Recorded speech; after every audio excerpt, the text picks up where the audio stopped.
Je n'estime pas nécessaire donc d'avertir les autorités françaises qui ont clairement choisi leur camp.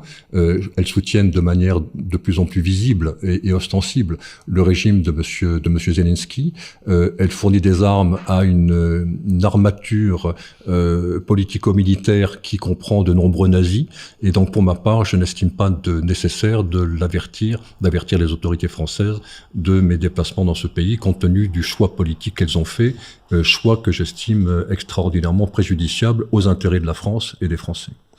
On a vu dans les médias, dans les 10 dernières années, et depuis cette invasion, une modification de l'attitude vis-à-vis de l'Ukraine. On pourrait citer le Guardian qui avant parlait de la corruption, pareil pour tous les médias français, parlait de la corruption, de tout ce qu'on voyait en Ukraine. Et aujourd'hui, on leur donne presque raison, on leur donne un blanc-seing. Comment on peut expliquer cette modification puisque quand même, si on les condamne avant, ça n'a peut-être pas changé autant que ça. Est-ce que vous avez vu vous-même sur le terrain de la corruption ou un régime, vous venez de parler quand même de quelque chose qui est assez grave, de régime nazi, de régime de Zelensky. Donc, si vous pouviez vous expliquer un petit peu plus là-dessus.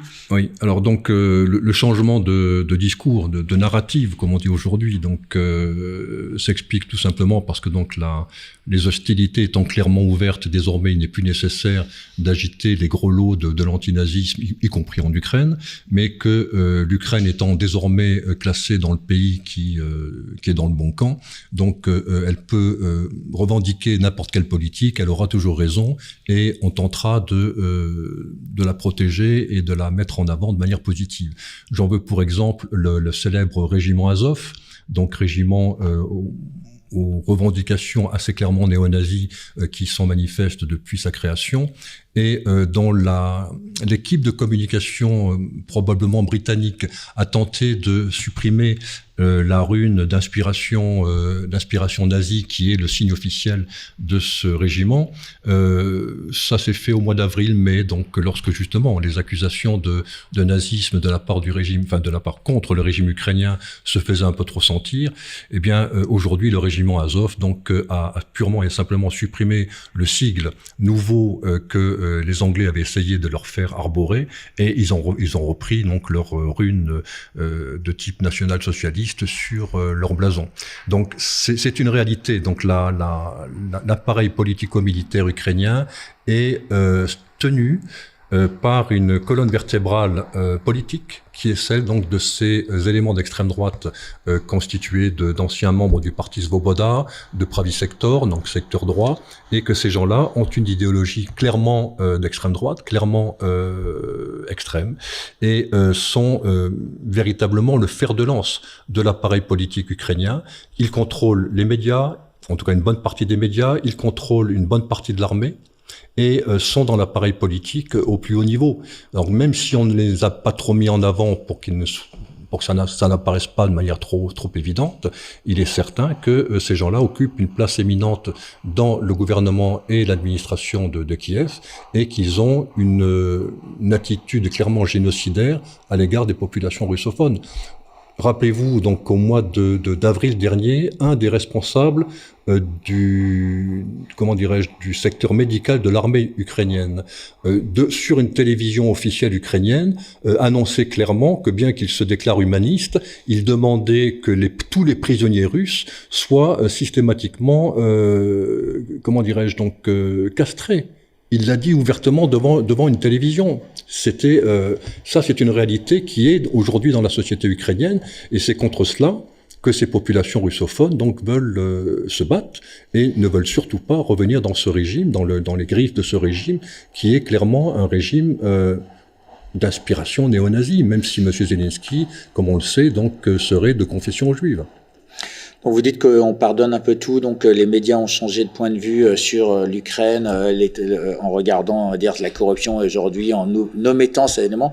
On a vu dernièrement une publicité, une campagne avec une jeune femme qui disait si jamais ils attrapaient les Russes, ils allaient leur couper la tête, je crois, un par un. Vous l'avez vu cette campagne, et elle n'a pas été condamnée par les médias. Pourtant, c'est une forme d'appel à la violence. Absolument. Alors, c'est une forme de rétaliation aussi. Oui, tout à fait. Donc, et ça coïncide avec cette volonté absolue qu'a l'Occident anglo-saxon de s'impliquer au maximum dans cette guerre sur tous les plans, donc y compris la communication à laquelle vous faites allusion, mais également sur le plan économique, également sur le plan militaire bien sûr, sur le plan religieux, sur le plan financier, toutes les armes que peuvent utiliser les anglo-saxons qui sont à la pointe dans cette guerre sont utilisées. La communication en est bien sûr une des armes déterminantes, et de ce côté-là, il faut reconnaître qu'ils travaillent très bien. Le problème, c'est que cette guerre à outrance contre la Fédération de Russie se fait au détriment non seulement de l'Ukraine, dont les populations sont utilisées comme chair à canon, mais également au détriment des peuples européens qui vont plonger dans une crise épouvantable. Nous avons déjà commencé à plonger dans cette crise uniquement pour satisfaire à cette volonté belliqueuse de la part de Londres et de Washington. C'est cela qui est véritablement époustouflant, et on ne voit pas de responsables politiques dans notre pays, par exemple, s'insurger contre cette volonté d'aller dans la guerre, dans une guerre totale, et de plus en plus, puisqu'on voit que Monsieur Macron a récemment déclaré que les derniers canons César que nous avions, qui étaient prévus pour être livrés au Danemark, seraient livrés à l'Ukraine donc ces jours-ci. Donc on voit qu'il y a cette volonté de plus en plus manifeste d'aller loin dans ces opérations de guerre, et ça se fait bien évidemment au détriment des populations européennes. Restons sur la communication. Il y a eu un échange de tweets un peu serré entre Elon Musk et le président ukrainien Zelensky, pardon, excusez-moi. Zelenko, c'est un médecin qui est décédé, on salue. Oui, tout à fait.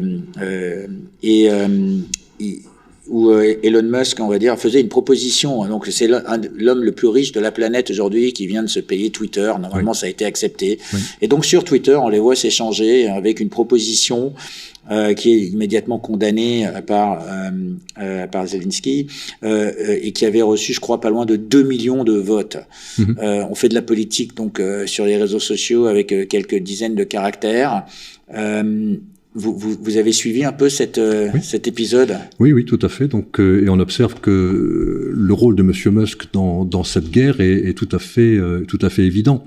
Au-delà de cet échange de tweets où il fait une proposition de paix, une proposition d'arrêt des hostilités, en quelque sorte, dans sa demande, qui effectivement donc est plus que contrebattue par la réponse de Monsieur Zelensky. Puisqu'il répond que quel Elon Musk préférez-vous, celui en faveur de la Russie ou celui en faveur de l'Ukraine? Tout à fait. Et en fait, c'est plus compliqué que ça. Et le rôle de Monsieur Musk dans ce conflit est assez extraordinaire, parce que cet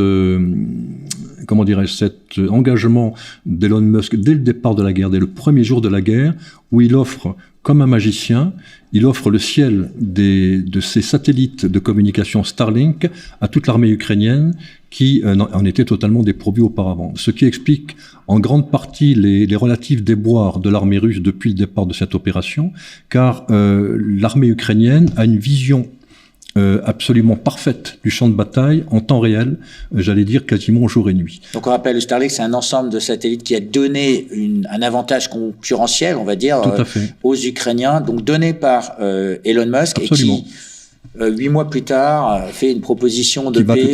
Qui va tout à fait apparemment dans l'autre sens. Mais pour vous donner une information supplémentaire, donc il semblerait que pour détruire ce réseau de satellites qui a offert un avantage stratégique indéniable au camp otano-ukrainien, il semblerait que depuis 48 heures, donc les Russes ont mis en service des armes à énergie dirigée, donc des canons laser, pour parler plus simplement, qui manifestement ont commencé à détruire le réseau satellitaire occidental. Alors, je ne suis pas dans le secret des dieux, je ne sais pas quels satellites ont été visés, mais très clairement, donc les Russes ont commencé à aveugler l'Occident sur sa capacité à regarder le terrain de trop près, je dirais. Et si on va plus loin, est-ce que ce serait pour ça que Elon Musk pourrait proposer cette paix, pour éviter de détruire... C'est une hypothèse, je vous laisser la faire par vous-même, mais vous m'avez devancé, donc effectivement, c'est probablement ce que l'on peut imaginer, tout à fait. Parce que derrière quelqu'un, il y a peut-être toujours des intentions qui ne sont pas toujours dévoilées. En tout cas, cette proposition de paix, elle est venue à propos. Absolument. Elle est peut-être pas acceptée par le président Zelensky et par les Ukrainiens, mais en tout cas, elle a reçu plus de 2 millions de signatures. Absolument. Et je crois qu'il y a 58% des gens qui allaient en faveur de ces éléments. Alors bon, c'est pas un référendum, ce n'est pas un vote, c'est pas représentatif, etc. Mais c'est quand même une nouvelle manière de faire de la politique. Est-ce que vous pensez que on peut en tirer quelque chose de réel de ce Alors c'est effectivement une tendance lourde qui se dessine, où aujourd'hui un homme seul, bon, richissime certes, mais un homme seul est capable d'avoir une voix qui pèse au moins autant que des États-nations constitués, que ce soit l'Ukraine ou la Russie. Et quand on y réfléchit, c'est assez vertigineux comme considération, parce que cela modifie complètement la perception des choses. Donc un homme seul par un tweet, par quelques dizaines de mots, est capable de modifier profondément une situation, ou du moins en tout cas de l'influencer, et c'est une nouveauté dans l'histoire du monde. Je pense que nous risquons de voir à l'avenir se multiplier ce genre d'initiatives de la part de personnes qui ont, outre des moyens financiers, la capacité par la notoriété de modifier le cours des choses, et c'est peut-être la principale révolution qui va se dérouler dans l'avenir.